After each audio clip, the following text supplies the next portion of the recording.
साथ शाजिया निसार लेकर हाजिर हूं देश की राजधानी दिल्ली से, जनता के बीच से, जनता की बात, यह है जनता की आवाज। ये वो खास कार्यक्रम है जिसमें देश की जनता हर मुद्दे पर बेबाकी के साथ अपनी आवाज को, अपनी राय को बुलंद करती है। और आज का मुद्दा बहुत ही ज्यादा महत्वपूर्ण है। एक फैसला सुप्रीम कोर्ट का जिसमें कहा गया कि मुस्लिम महिलाओं को गुजारा भत्ता दिया जाएगा, लेकिन मुस्लिम पर्सनल लॉ बोर्ड को ये मंजूर नहीं है। मुस्लिम पर्सनल लॉ बोर्ड ये कह रहा है कि ये तो इस्लामी कानून के पूरी तरीके से खिलाफ है, इससे मुस्लिम महिलाओं की मुसीबत बढ़ जाएगी। सवाल ये कि आखिर मुसीबत कैसे बढ़ेगी, इसी मुद्दे पर करेंगे बड़ी चर्चा। खास मेहमानों का पैनल हमारे साथ मौजूद रहेगा, बड़ी तादाद में देश की जनता हमारे साथ मौजूद रहने वाली है। लेकिन सबसे पहले लेटेस्ट अपडेट के साथ एक रिपोर्ट आपकी टीवी स्क्रीन पर। तलाकशुदा महिलाओं का हक, सुप्रीम कोर्ट का फैसला मुस्लिम लॉ बोर्ड को कबूल नहीं। सुप्रीम कोर्ट के ऐतिहासिक फैसले के बाद all India Muslim personal law board की दिल्ली में एक बेहद अहम बैठक हुई। लॉ बोर्ड के प्रेसिडेंट हजरत मौलाना खालिद सैफुल्लाह रहमानी की अध्यक्षता में हुई बैठक में बोर्ड के कई प्रस्तावों पर चर्चा हुई, जिसमें सबसे अहम मुस्लिम महिलाओं के भरण पोषण को लेकर बोर्ड का रुख रहा। और आप ये बात कही जाती है कि इसमें औरतों के फायदे की बात कही गई है, लेकिन हमारा मानना है कि इसमें औरतों के फायदे की बात नहीं है। जो अगर मिसाल के ऊपर किसी ने किसी का कत्ल किया, खून किया, उसकी सजा तो सबके लिए बराबर है। उस तरह के जो लॉ को हम चैलेंज नहीं कर रहे हैं, लेकिन जो मेरे पर्सनल लॉज हैं उसके अंदर हम इंटरफेरेंस नहीं चाहते। वकील का कहना था कि मुस्लिम महिला अधिनियम 1986 के चलते तलाकशुदा मुस्लिम महिला दंड प्रक्रिया संहिता यानी सीआरपीसी की धारा 125 के तहत गुजारा भत्ता नहीं ले सकती, जिस पर सुप्रीम कोर्ट ने इस दलील को खारिज कर दिया। सुप्रीम कोर्ट ने अपने ऐतिहासिक फैसले में कहा कि महिलाएं चाहे उनकी आस्था कुछ भी हो, सीआरपीसी की धारा 125 के तहत भरण पोषण की हकदार है। Bureau report, Bharat. तो देश की जनता हमारे साथ जुड़ चुकी है, सभी का भारत 24 पर बहुत बहुत स्वागत है। और दूसरी तरफ है खास मेहमानों का पैनल, सभी का तारुफ जल्दी से करवा देते हैं। प्रियंका पासवान जी हमारे साथ मौजूद रहने वाली है, कांग्रेस पार्टी का पक्ष रखेंगी। विष्णु प्रिया जी हमारे साथ मौजूद रहने वाली है। फाजिल अहमद हमारे साथ उपस्थित रहने वाले हैं। एडवोकेट के शर्मा अपनी उपस्थिति दर्ज करवाने वाले हैं। साथ ही साथ रवि अरोड़ा जी भी अपनी राय रखने वाले हैं। चर्चा की शुरुआत में फाजिल साहब के साथ करने जा रही हूँ। फाजिल साहब, मुस्लिम पर्सनल लॉ बोर्ड की ओर से बड़ा फैसला लिया गया है, सुप्रीम कोर्ट के फैसले को चुनौती दी जा रही है। कहा जा रहा है कि मुस्लिम महिलाओं को भत्ता देने का फैसला इस्लामी कानून के पूरी तरीके से खिलाफ है। खिलाफ कैसे है, सबसे पहले ये जानना चाहते हैं। देखिए, 125 सीआरपीसी के तहत हिंदू, मुसलमान, सिख, ईसाई सभी को भत्ता ऑलरेडी मिल रहा है। चाहे हिंदू हो चाहे मुसलमान हो, अदालत सबको, मुस्लिम महिलाओं को भी पहले से भत्ता दे रही। ये 3 दिन से कंफ्यूजन लोग पैदा कर रहे हैं। कंफ्यूजन अब सुप्रीम कोर्ट तक जो लोग पहुंचे हैं, वो ज्यादा मांगने के लिए हाई कोर्ट में अपील करना पड़ता है, और हाई कोर्ट से किसी को संतुष्टि नहीं तो सुप्रीम कोर्ट जाता है। इन लोगों को पता नहीं, जितना भी आप परिवार न्यायालय में जाकर पता लगाइए कि क्या मुस्लिम महिलाओं को भत्ता नहीं मिल रहा है, सबको मिल रहा है। अब उससे अगर किसी को, यहाँ जो लड़ाई हुई सुप्रीम कोर्ट में, वो अमाउंट को लेकर के हुई। जो अमाउंट उनको लोअर कोर्ट ने तय किया, लोअर कोर्ट ही सबको तय करता है, परिवार न्यायालय। उसके बाद उनको वो अगर नहीं मंजूर था तो वो हाई कोर्ट गए। हाई कोर्ट ने भी जो फैसला किया उससे मंजूर नहीं था, वो सुप्रीम कोर्ट आए। इसमें पूरी मुस्लिम महिला या पूरा मुसलमान, ये लोगों को तो कुछ मिलता नहीं, तो यही सब मिलता है। तो ये सब बिल्कुल अनगल प्रलाप है, मीडिया प्रोपेगेंडा है। और कहीं भारत के समय 125 सीआरपीसी में कभी भी हिंदू मुसलमान डिफाइन नहीं किया गया है। ठीक है, मुस्लिम महिलाओं को तो हम गुजारा भत्ता देते हैं। जब गुजारा भत्ता देते हैं तो फिर मुस्लिम पर्सनल लॉ बोर्ड चैलेंज किस चीज को कर रहा है? चैलेंज किस चीज को किया जा रहा है? इस्लामी कानून के खिलाफ क्यों बताया जा रहा है? जब तक लड़की दूसरी शादी नहीं कर लेती, तब तक परिवार न्यायालय उसको पैसा देता है। और सुन लीजिए, उनसे जो संतान है, जो बच्चे हैं, उनको तो आजीवन मिलता है, और संपत्ति में हक भी मिलता है। उनका हक कभी खत्म नहीं होता है। उसकी बीवी अगर दूसरी शादी कर लेती है तो उसका पैसा उस दिन से बंद हो जाता है जब वो दूसरे के में चली जाती है। लेकिन जब तक निकाह नहीं करती है, तब तक उसका पैसा 125 सीआरपीसी के तहत पूरे देश के न्यायालय में आप जाके पता करिए मुस्लिम महिलाओं को मिल रहा है कि नहीं मिल रहा है। और ये जो हाई कोर्ट और सुप्रीम कोर्ट तक बात पहुंची है अमाउंट को लेके, अगर अदालत, एक मिनट, हम कांग्रेस में है ना, आप कांग्रेस में सुन लीजिए, सुनिए ना, अपनी पार्टी लाइन में बोलिए। ये एडवाइस आप दे रहे हैं। ये एडवाइस आप दे रहे हैं? फाजिल साहब मस्करी मत कीजिए, मस्करी मत कीजिए प्लीज, सीरियस इशू है। आपके लिए मजाक होगा, देश की महिलाओं के लिए, मुस्लिम महिलाओं के लिए बहुत सीरियस इशू है। जब मुस्लिम महिला का इशू, एक तो टिकट नहीं कोई दे रहा है मुस्लिम महिला को, एक पार्टियां टिकट नहीं दे रही, कट एमपी जीता के लाए, बात वो नहीं है। सब पार्टी लाइन पर आप बात करिए। आप 125 सीआरपीसी आप अभी पढ़ लीजिए, 125 सीआरपीसी में कहीं हिंदू मुसलमान का जिक्र नहीं है। और वो जितना भी आप परिवार न्यायालय में बिना मांगने तो किसी को भी नहीं मिलता। प्रियंका बिना मांगे, देखिए जो महिला है वो किसी भी धर्म जाति में हो, किसी भी संप्रदाय में हो, हमेशा वो दोयम दर्जा उसका रहता है, चाहे मुस्लिम हो, चाहे हिंदू हो, चाहे सिख हो, किसी भी कम्युनिटी में हो। अगर महिलाओं को संरक्षण देने के लिए संविधान और कानून बनाए जाते हैं, अगर सुनिए संविधान और कानून बनाए जाते हैं तो सोनिया जी महिला है तो क्या हुआ, दोनों दर्जे की अजीब इंसान। सोनिया जी का और सड़क पे चलती हुई महिला का आप कंपैरिजन कर रहे हैं। द्रौपदी मुर्मू का और समान जो आदिवासी महिलाएं हैं, जो चल रही आदिवासी महिलाएं सड़क पे लेके चल रही, उनका कंपेयर आप करेंगे? आप कंपेयर नहीं कर सकते। उनका संरक्षण कानून करता है, संविधान करता है। अगर महिला ये बोल रहे हैं कि ज्यादा पैसे की बात है, ठीक है, हमें सेशन कोर्ट का न्याय नहीं अच्छा लगता। हम हाई कोर्ट जाएंगे, हम सुप्रीम कोर्ट जाएंगे, जब तक हमारे मन मुताबिक और जब तक हमारे न्याय अधिकार नहीं मिलेगा तब तक हम जाएंगे। क्या इसमें क्या दिक्कत हो रहा है? और जो मुस्लिम पर्सनल लॉ बोर्ड ये जो जा रहा है, अगर वाकई वो बोलता है कि हम देते हैं तो महिलाओं को ये करने की जरूरत क्या है? ये सही बात है। महिलाएं, देखिए, महिलाओं को हर तरह से छला जाता है, कभी इमोशनल। देखिए, हम लोग को संपत्ति का भी अधिकार मिला है महिलाओं को, लेकिन मुझे बता दे कितनी बहन बेटियां जाके अपने भाइयों से मांगती हैं कि हमें संपत्ति दो, अपने में से हिस्सा दो। उनको सिर्फ और सिर्फ कुछ चीजें दे करके उनको हटा दिया जाता है। तो महिलाओं का संरक्षण कानून करता है, संविधान करता है। तो अगर वो जब तक अपने न्याय के लिए नहीं होती है, जब तक संतुष्ट नहीं है, तब तक वो कर सकती हैं। बिल्कुल अपनी आवाज उठाएंगे अपने अधिकार के लिए। और विष्णुप्रिया जी, इसमें गलत क्या है? अगर एक हिंदू महिला को उसका अधिकार मिल सकता है भारत देश में, तो एक मुस्लिम महिला अपना अधिकार क्यों नहीं ले सकती? भाई क्या दिक्कत है? इनको तो दिक्कत है कि उत्तराखंड में यूसीसी क्यों लागू हो रहा है, इस बात से भी दिक्कत है। ये कह रहे हैं कि अगर गुजारा भत्ता दिया जाएगा तो मुस्लिम महिलाओं की परेशानी बढ़ जाएगी। क्या क्या बातें की जा रही हैं, इनका मतलब समझ में नहीं आ रहा।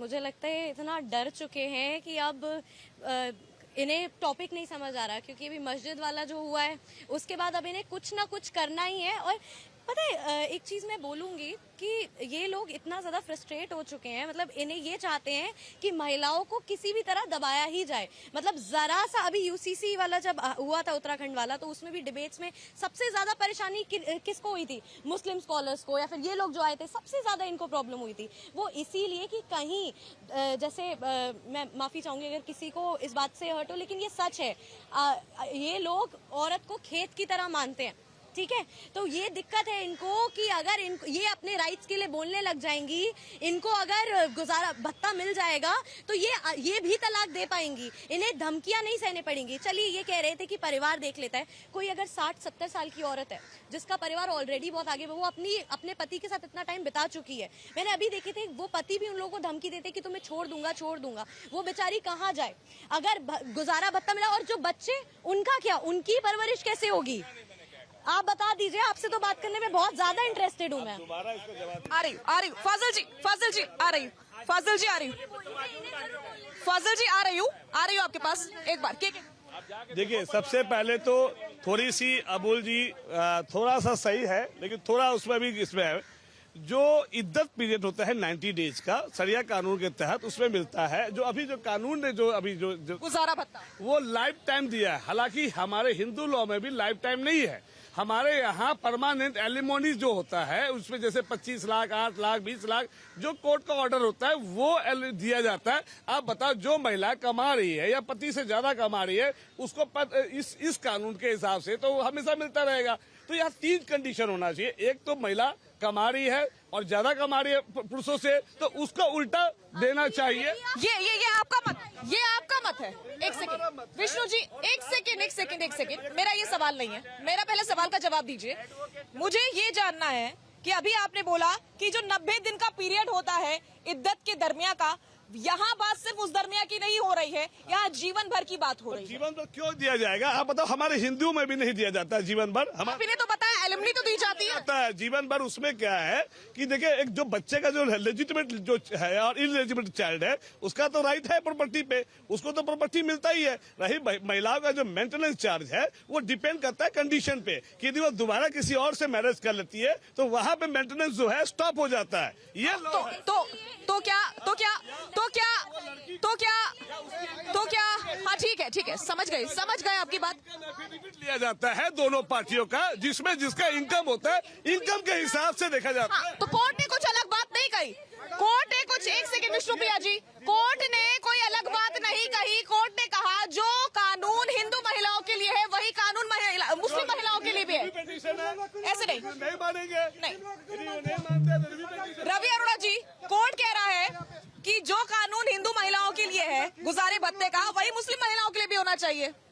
उसमें ऊपर नीचे दाएं बाएं क्यों घुमाना कि ये इद्दत का है, ये इद्दत के बाद नहीं मिलना चाहिए, एलिमनी मिलती है, फिर ऐसा हो जाता है, नहीं वैसा हो जाता, नहीं सर्टिफिकेट दिखाना होता है। अरे भाई ठीक है ना, सीधा सीधा जो हिसाब है, जैसे नॉन मुस्लिम महिलाओं को उनका अधिकार मिल रहा है, वैसे मुस्लिम महिलाओं को भी मिलना चाहिए। असल में मुस्लिम पर्सनल लॉ बोर्ड को तकलीफ कहाँ है? तकलीफ ये है कि हिंदुस्तान के अंदर 7वीं सदी से इस जो मुस्लिम पर्सनल लॉ जो लागू किया गया, इसकी जो शुरुआत हुई थी वो 7वीं सदी से हुई थी। इनको ये लगता है कि अगर महिलाओं को बराबरी का दर्जा मिल गया तो कहीं ना कहीं इन पर सवालिया निशान खड़े होते हैं। सबसे बड़ी बात इसके अंदर देखने में ये आती है, वो कहते हैं कि जो पैसा अगर इनको मिलता है, गुजारा भत्ता अगर इनको मिलता है, तो ये भीख का पैसा है, हमें भीख नहीं चाहिए। आप ये पूछिए कि क्या एक बेटी का बाप जिसका बेटी को उसका हस्बैंड छोड़ देता है और वो दूसरी शादी कर लेता है, वो बेटी अगर वो शादी नहीं करती है तो क्या उसके माँ बाप उसे पालेंगे? मात्र 3 महीने का टाइम दिया जाता है और 90 दिन का। तो अब आप ये बताइए कि अगर ये, मैं समझता हूँ अगर 7वीं सदी से अब मतलब कई सदियां बीत गई, उसके बाद आज महिलाओं को बराबरी का दर्जा मिला हिंदुस्तान की मुस्लिम महिलाओं को, यह अपने आप में बहुत बड़ी बात है। और तकलीफ सिर्फ उन्हीं लोगों को है जो कुछ कट्टरपंथी हैं, जो अपनी बेटियों के लिए डिसीजन नहीं मानते, लेकिन ये सिर्फ आम जनता के, आम आवाम के लिए बात करते हैं। लेकिन सच्चाई ये है कि जब उनके पर्सनल वो होते हैं तो सेक्शन CRPC सेक्शन 125 के तहत मुकदमा दर्ज करेंगे, लेकिन पब्लिक के लिए, जनता के लिए वो ये कानून बनाते हैं, शरीयत कानून लागू करते हैं।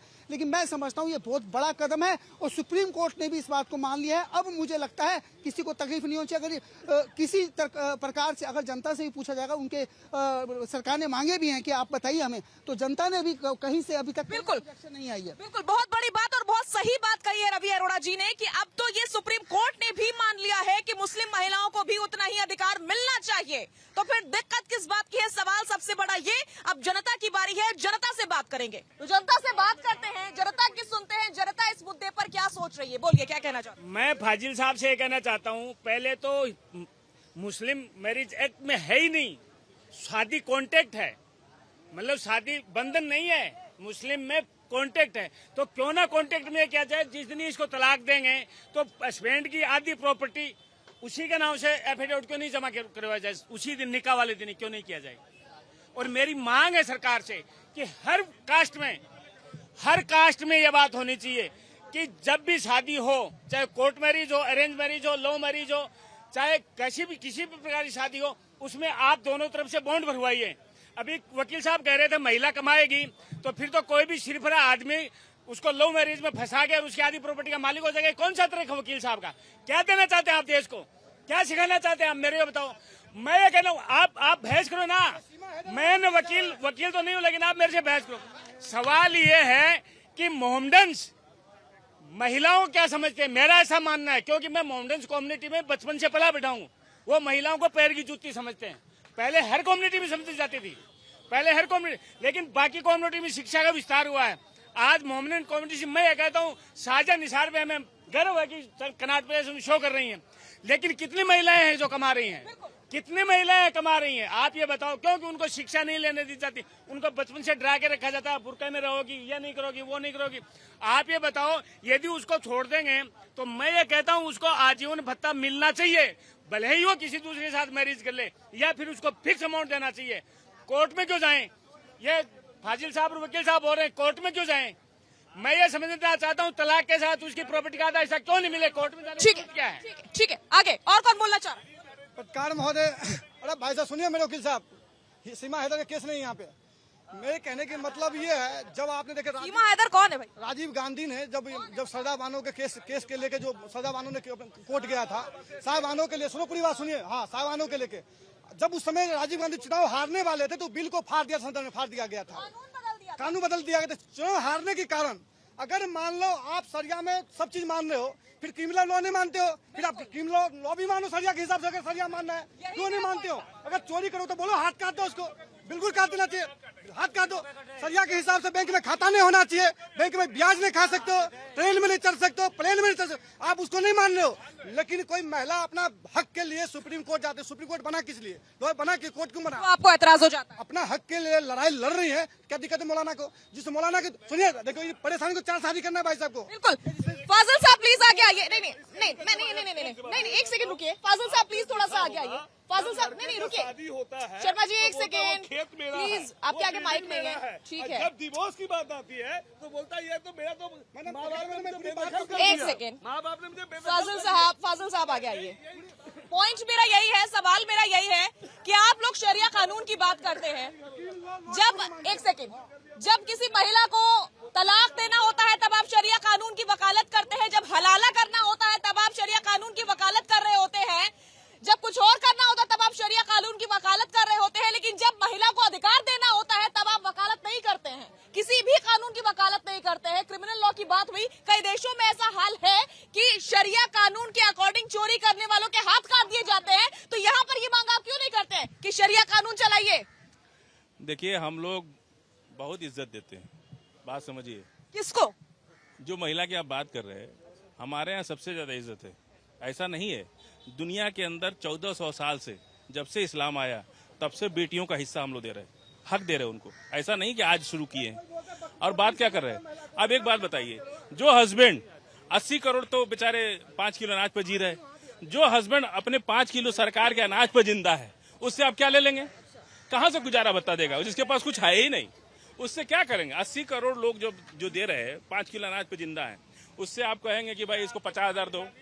जो आदमी खुद खाने के लिए परेशान है, वो देखिए तलाक, अरे पीछे से सवाल पूछा जा रहा है, पर तलाक क्यों दे रहे हो? अब बिल्कुल देखिए, तलाक तो नहीं होना चाहिए, हम भी इसके हिमायती हैं। जब 4 शादी करने की इजाजत है तो क्यों तलाक देना? सवाल इस बात का है। और अगर रुकिए, सुनिए, और इसीलिए तलाक, सुन लीजिए, अरे रुकिए ना। हाँ, मैं नहीं, लड़की तलाक दे सकती है, नहीं लड़की भी दे सकती है, पूछिए मुसलमान है, अरे लड़की भी दे सकती है। नहीं, एक सेकेंड, नहीं, ठीक है। आपने 4 शादियों का जिक्र किया, लोग बहुत सारे सवाल पूछ रहे हैं। फाजिल साहब एक सेकेंड, नहीं बात पहले आप ना मैं आपको काउंटर करूंगी पहले, नहीं काउंटर करूंगी। आपने जिक्र किया 4 शादियों का कि इस्लाम में जायज है, बहुत सारी शर्तें हैं, क्या आपने बताया? कौन कौन सी शर्तें हैं बताइए? अब माइक तो उतना बताइए। अब सुन लीजिए, तलाक इसलिए मुसलमान में हुआ क्योंकि हिंदू मैरिज एक्ट में तलाक नहीं था। सुन लीजिए, अब सुन लीजिए, अरे अब आप तब नहीं थे जब तलाक नहीं होने से लाखों बच्चियां किचन में मारी गई। 500 साल के तो नहीं है, बच्चियां किचन में मारी गई। 500 साल के तो नहीं है। सुप्रीम कोर्ट ने कहा, सुन लीजिए, लाखों हिंदू बच्चियां किचन में मारी गई, और जब सुप्रीम कोर्ट ने कहा कि भाई मारो मत, तुम लोग तलाक ले लो, हिंदू में तलाक है ही नहीं, और नहीं होने से किचन में बच्चियां मारी गई, लाखों बच्चियां मारी गई।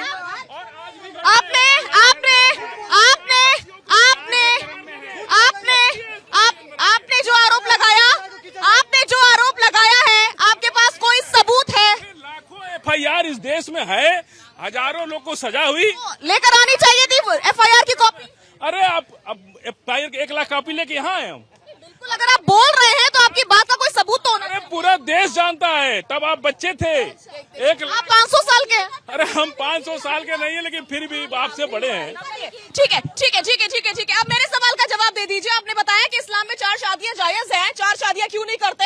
तो ये तो बताइए कि क्या टर्म्स एंड कंडीशन है, किन शर्तों पर जायज है, ये क्यों नहीं बताते? देखिए, इसलिए है कि अगर सुन लीजिए, तो जो सुनिए, अगर कोई लड़की विधवा हो जाए या उसकी शादी नहीं हो या वो अनाथ हो जाए तो उसको बाजार में बिठा दें, उसका जीवन कौन संभालेगा? कौन संभालेगा उसका? उसके लिए ये कहा गया कि भाई आप ऐसी महिलाएं जो किसी के अनाथ हैं, जो डाइवोर्सी हैं या उनका कोई सहारा नहीं है, उनका आप उनसे शादी की, यही शर्त। और आप बताइए मुस्लिम कंट्रीज के अंदर प्रोस्टिट्यूशन क्यों बैंड है? आप अफगानिस्तान चले जाइए, सुनिए, भारत के अंदर शरिया फॉलो करिए आराम से, जो उसकी भारत के अंदर सुन लीजिए, प्रोस्टिट्यूशन मुस्लिम कंट्रीज में क्यों नहीं होता है? इसलिए होता है कि उन महिलाओं को सम्मान मिल जाता है। इस तरह की बातें आप नहीं करेंगे फाजिल अहमद साहब, मैं आपको बिल्कुल इजाजत नहीं दूंगी नेशनल टेलीविजन पर अनर्गल बयानबाजी की। अनर्गल बयानबाजी आप नहीं करेंगे। कंट्रोवर्सी वाली कोई बात मैं एक्सेप्ट नहीं करने वाली, और बिना सबूत के कोई बात नहीं होगी यहाँ पर। आप कह रहे हिंदू लड़कियां मारी गई, हजारों मारी गई, आपके पास कोई सबूत है? लाखों जेल में हैं, लोग जेल में हैं, सजा हुई कितने लोग को। सरिया में ये भी सुनिए, सरिया में ये भी रूल है, जो बिना टोपी का आपने घूमने क्या टोपी पहन के आए हो आप? सरिया में रूल है, टोपी कहाँ है आपका? दाढ़ी कहाँ है आपका? क्यों नहीं? अगर सरिया मानते हो तो सरिया को पूरा फॉलो करो, लेकिन दूसरे को सरिया में थोपने के काम करो, सरिया के दूसरे में थोपो। भाई मैं कह रहा हूँ महिला को तलाक क्यों दो? लड़ाई झगड़ा होते हैं, थोड़े लड़म गरम होते हैं, आप उसको रखिए, बच्चे को पालिए, उसको अच्छे से रखिए। लड़ाई होगी क्यों? आपको बना के खिला रहा है, महिला आपको इज्जत कर रहा है, परिवार संभाल रहा, आपको बच्चे दे रहा है, आप उसको छोड़ने नहीं है क्या? आप कितने शादी किया? इनसे पूछा कितने शादी कर रखे ये? गुजरात में एक महिला है, उनका क्या हुआ? अरे कितने शादी किया आपने? आगे के लोग छोड़ दे रहे हैं बिना तलाक। बता दीजिए कितनी शादी की? क्या शादी है? हाँ तो क्या करें? नहीं चार ये कौन कह रहा है? आप झूठ बोल रहे हैं। ठीक है प्रियंका, मैं बोले नेता, देखिए ये नेता पंडित मौलवी सब एक ही कैटेगरी में आ जाते। अपने लिए तो सब बढ़िया, लेकिन लोगों को तुम जाओ लड़ो, हिंदू मुस्लिम पे लड़ो, और मेरी बेटियां, मेरे घर के बहनें, सब कुछ सही। और कांग्रेस पार्टी डेफिनेटली सारी जो कानून है इस देश का उसके हिसाब से, और जो नागरिकता कानून पास हुआ उसके बाद में, संविधान के बाद में लिंग के आधार पे कोई भेदभाव नहीं है, चाहे वो हिंदू हो, चाहे मुस्लिम हो, चाहे कोई भी हो। किसी अरे बस संविधान लागू हुआ ना, संविधान हो गया ना 1955, और क्या सुनोगे? मैं बोल तो रही हूँ, संविधान की बात करिए, चलिए। हाँ, आप कॉन्स्टिट्यूशन करिए। हम अनपढ़ है, लेकिन जो बोल रहे हैं वो सही बोल रहे हैं। कॉन्स्टिट्यूशन फॉलो करते हैं ना। आप संविधान इंडिया सेक्युलर स्टेट है कि नहीं? इंडिया सेक्युलर स्टेट है कि नहीं? चली जाइए देश। तो फिर क्यों कैसी बात कर रहे हैं? देश इक्वालिटी है ना, इक्वालिटी कहाँ है फिर? नहीं तो आप इक्वालिटी की बात करिए। गुमराह कर रहे हैं ना, आप अपने इक्वालिटी कहाँ है? इक्वालिटी कहाँ है? लोगों को गुमराह कर रहे हैं, आप अरे अपने लोगों औरतों को को यार, गुमराह कर रहे हैं। औरतों को। बिल्कुल लौटूंगी।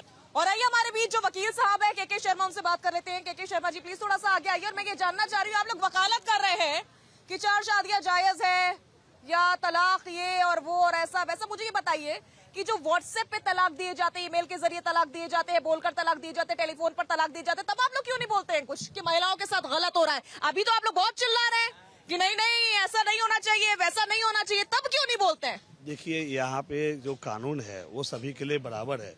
आप आर्टिकल 25 में कॉन्स्टिट्यूशन ऑफ इंडिया में आप है, जो संविधान में जो मुस्लिम और ऐसे हर वो जो धर्म के है उसको अपने right to profess to your अपना, तो उसमें पावर दिया गया। लेकिन यूनिफॉर्म सिविल कोड 144 के द्वारा ये मुझे ये नहीं समझना, पढ़ के समझ लूंगी। मुझे इतना मालूम है कि सुप्रीम कोर्ट ने कहा है कि एक ही कानून सभी महिलाओं के लिए होगा, वो चाहे हिंदू हो या मुसलमान, जिस पर आप लोगों को एतराज है। आप कह रहे हैं कि शरिया कानून के अकॉर्डिंग मुस्लिम महिलाएं हैंडल होनी चाहिए, ऐसा क्यों? पर्सनल लॉ बोर्ड के हिसाब से जो अभी तक सिर्फ उत्तराखंड में जो स्टेट गवर्नमेंट ने वहां लागू कर दिया है, वहां पे सभी के लिए बराबर है। बट हमारे अभी जो बाकी उत्तराखंड को छोड़ के बाकी राज्यों में अभी ये लागू नहीं हुआ है। जिस दिन रिफॉर्म सिविल कोड आ जाएगा उस समय आर्टिकल 25 को की जो राइट है उसमें कहीं ना कहीं कम हो जाएगा। और यहाँ पे प्लीज पीछे मत बोलिए। जब रही बात यहाँ पे जो कानून के जो डिवोर्स का जो तलाक है वो गलत है, और इसी पे एक जो कानून लाया गया था मोदी जी के द्वारा, वो कानून पूरे देश में लोगों ने अपनाया और उस पे काफी लोग तालियां बटोरा गया। आपने देखा, बटोरा गया नहीं, जनता को वाकई वो फैसला बहुत अच्छा लगा। लेकिन ऐसे बहुत सारे मुस्लिम हैं जो आज भी देश को अपना देश समझते हुए और यहाँ के कानून जो है उसको मानते हैं। देखिए 5-10% जो हर जगह खराब होते हैं, वो ऐसे लोग जो है वो हमारे देश में नफरत की राजनीति फैलाते हैं और वो है। लेकिन हमारा देश जो है विभिन्नताओं का देश है। यहाँ पे अलग अलग इंस्टीट्यूशन, अलग अलग जाति, अलग अलग धर्मों का देश है और इसमें यहाँ पे सभी का सम्मान होता है। समानता से समस्या क्या है रवि अरोड़ा जी? सवाल ये, हम तो यहाँ पर और सुप्रीम कोर्ट भी यहाँ पर मौजूद आम जनता भी समानता की बात कर रही है। वो कह रही है कि जो हक आप हिंदू महिला को दे रहे हैं वही मुस्लिम महिला को दीजिए। लेकिन मुस्लिम समाज के कुछ लोग ऐसे हैं जिनको दिक्कत है, जिसमें मुस्लिम पर्सनल लॉ बोर्ड भी आता है, वही हिंदू समाज महिलाओं के साथ खड़ा हुआ है। देखिए, मुस्लिम पर्सनल लॉ बोर्ड चाहता है कि हिंदुस्तान में शरिया कानून लागू हो जाए। जिन मुल्कों में शरिया कानून लागू होता है, मिडिल ईस्ट के देशों में, अभी बड़े भाई बता रहे थे कि वहाँ पे प्रोस्टिट्यूट नहीं है, प्रोस्टिट्यूशन ब्रोथल नहीं है, कुछ मतलब इस प्रकार पूरी तरह से बैन है। आपको बता दूं कि जितने भी खाड़ी मुल्क के देश हैं उसमें सिर्फ 20% जो है शेख हैं जो वहाँ के हैं, बाकी दुनिया भर से आते हैं लोग काम करने के लिए, उन पर वो कानून लागू होता है। जबकि जो हरम बनाए जाते हैं उनमें, अब बताइए, सुनिए सबसे, अरे जनाब मुझे मत बताइए, दुनिया भर में जो दुर्दशा महिलाओं की वहाँ पे है मैं बता नहीं सकता, लेकिन सच्चाई है कि हिंदुस्तान में जितनी आज़ादी हिंदुस्तान में महिलाओं को मिली है और अब बराबरी का अधिकार जो मिला है, इसके लिए सारा मुस्लिम समुदाय खुश है। लेकिन कुछ लोगों को, कुछ कट्टरपंथियों को जो नहीं चाहते, जो राजनीति करना चाहते हैं, राजनीतिक रोटियां सेकना चाहती है, वो अपने परिवार पे कानून लागू नहीं होने देते। अपने परिवार की अपनी बेटियां उनकी विदेशों में पढ़ती हैं, विदेशों में रहती हैं और समाज के लिए, सोसाइटी के लिए बात करते हैं बड़ी और डिबेट मनाकर जिस प्रकार से बड़े भाई बता रहे थे अभी, मैं समझता हूँ उनको समझना होगा कि आज ये एक महिला की बात नहीं है, पूरे देश की महिलाओं की बात है। बराबरी का हक मिलना चाहिए। आज पुरुष प्रधान देश नहीं है, महिलाओं को भी बराबरी का दर्जा मिला है। बिल्कुल लौटूंगी फाजिल जी आपके पास, एक बार जनता के पास जाऊंगी। देखिए मैम, ये जो मतलब इस जो फैसला आया हुआ है इस पे जो है 3 तलाक वगैरह पे जो है जो all India personal law board जो विरोध कर रहा है, यही लोग पता है क्या कहते हैं, संविधान खतरे में है। सुप्रीम कोर्ट के फैसले ये खुद नहीं मानते हैं और ये बताते हैं संविधान खतरे में, जबकि वही फैसला सुप्रीम कोर्ट ने दिया है। फार्म की बात आती है तो ये कट्टरपंथी लोग नहीं चाहते कि सुधार हो, जबकि पता है खाड़ी देशों में भी ये सुधार हो चुका है। लेकिन ये भारत में एक ऐसा माहौल बनाना चाहते हैं, हमेशा अपने आप को विक्टिम कार्ड खेलते हैं ये लोग कि भारत सरकार जो है यहाँ का कानून जो है मुस्लिमों के साथ गलत कर रहा है, जबकि ऐसा नहीं हो रहा है। ये लोग हमेशा से विक्टिम कार्ड खेलते आए हैं, जबकि ऐसा नहीं होना चाहिए। इन लोगों को सुप्रीम कोर्ट का जो भी कानून है, संसद से जो भी कानून पारित होते हैं, इन लोगों को जो है स्वीकारना चाहिए। आप ये कहना चाहते हैं? बातें चल रही है और मुस्लिम लॉ बोर्ड जिस तरीके से बयानबाजी कर रहे हैं, तो इनको इस चीज को अभी ज्ञान होना चाहिए कि ये भारत में का जिस दिन बंटवारा हुआ था तो मुस्लिम और हिंदू का हुआ था, यहाँ किसी का नहीं हुआ था। यहाँ बाहर चाहे कानून लागू होंगे, सभी जनता के लिए लागू होंगे। अगर जिस तरीके से आज ये शरिया को आगे बढ़ा रहे हैं, अरे शरिया में तो फांसी की भी सजा होती है। महिला को आगे बढ़ाने का सहयोग दिया जा रहा है, उसको आजादी दिलाने की बात चल रही है, तो इनको परेशानी हो रही बड़ी। और जो बात ये 4 महिलाओं की करी, 4 महिलाओं से शादी करने का नहीं, इनका व्यापार था। ऐसे ये व्यापार की बात कर रहे, महिलाओं का व्यापार करने की। आज जाके देखो कोर्टों में सबसे ज्यादा फैमिली कोर्टों में मुस्लिम महिलाओं के केस मिलेंगे। ठीक है, इन जैसों की सोच, इन जैसे लोगों की वजह से। ठीक है, मैं फाजिल अहमद साहब से बात करना चाहूंगी, जरा गौर से सुनिएगा। फाजिल जी आइए यहाँ पर। फाजिल जी, मैंने आपसे शुरुआत में पूछा कि 4 शादियों को क्यों जायज किया गया, जिसका आपने अपनी तरीके से जवाब दिया। लेकिन जितना मैं जानती हूँ अपने इस्लाम को और अपने खुदा को, जबकि कुरान शरीफ और इस्लाम तो कहता है कि महिलाओं को सबसे ज्यादा हक मिलना चाहिए। देखिए, ये तो गोदी मीडिया हल्ला कर रहा है। कौन हल्ला कर रहा है? गोदी मीडिया। अब सुन लीजिए, उत्तराखंड में नहीं, हम लोग तो 10 साल से देख, जवाब नहीं मिल रहा। पूरे दुनिया में गलत साबित है। 167वां नंबर है भारत की मीडिया का। हम चाहते हैं नंबर 1 मीडिया बने भारत। मानो को बदनाम क्यों कर रहे हैं? सुन लीजिए, उत्तराखंड के अंदर सुनो, उत्तराखंड के अंदर यूसीसी आ गया। वहाँ एक ही 5 भाई से एक ही औरत की शादी करा दी जाती है, आज भी हो रही है, और यूसीसी में भी उसको नहीं रोका गया। अब बताइए कि 5 भाई की एक ही औरत से शादी करा दिया जाए, क्योंकि वो आदिवासी ट्राइबल्स हैं और ट्राइबल्स के लिए यूसीसी से अलग कर दिया गया। आज भी अब ये बताइए कि एक औरत से 5 भाई की शादी करा दी, वो ठीक है? वो ठीक है? बताइए। तो गलत है तो उसको रोकना था ना, फिर उसको तो रोकना चाहिए था। अरे रोकना चाहिए था तो यूसीसी ने क्यों नहीं रोका? हम तो ये पता नहीं ये लोग क्यों नहीं रोका। ठीक है, ये भी गलत है। जो पांच भाइयों से एक की जो शादी होती है वो भी गलत है। लेकिन यहाँ जो मुस्लिमों की बात है, आखिर आप मुस्लिम महिलाओं से क्यों नहीं पूछते कि आप शरीयत कानून के तहत जाएंगे, कि आप शरीयत कानून के जाएंगे कि देश के कानून के तहत जाएंगे? आप मुस्लिम महिला से पूछ लो ना, तो अपने हिसाब से वो डिसाइड कर लेगी। अभी यहाँ पे जो वकील साहब ने बोला कि जीवन भर मिलता रहेगा, ऐसा नहीं है। या तो एक टाइम एलिमनी मिल जाती है, या एक टाइम वो देने में अगर नहीं दे पाता तो हर महीना गुजारा भत्ता होता है। तो ये हिंदू महिलाओं के साथ में, मुस्लिम महिलाओं के साथ में भी है। तो इसमें इतना परेशान होने वाली मुझे लग रहा कोई भी बात नहीं है इसमें। और यहाँ पे जैसे ये बोल रहे हैं कि यहाँ पे देखिए महिलाओं की स्थिति तो हर कंट्री में, चाहे खाड़ी देश हो, अमेरिका में भी वहाँ भी प्रोस्टिट्यूशन, वहाँ भी ब्रॉथल, वहाँ पे भी कोटे, सारी चीजें हैं, वो हर जगह। देखिए महिलाओं को सेव करने की जरूरत है।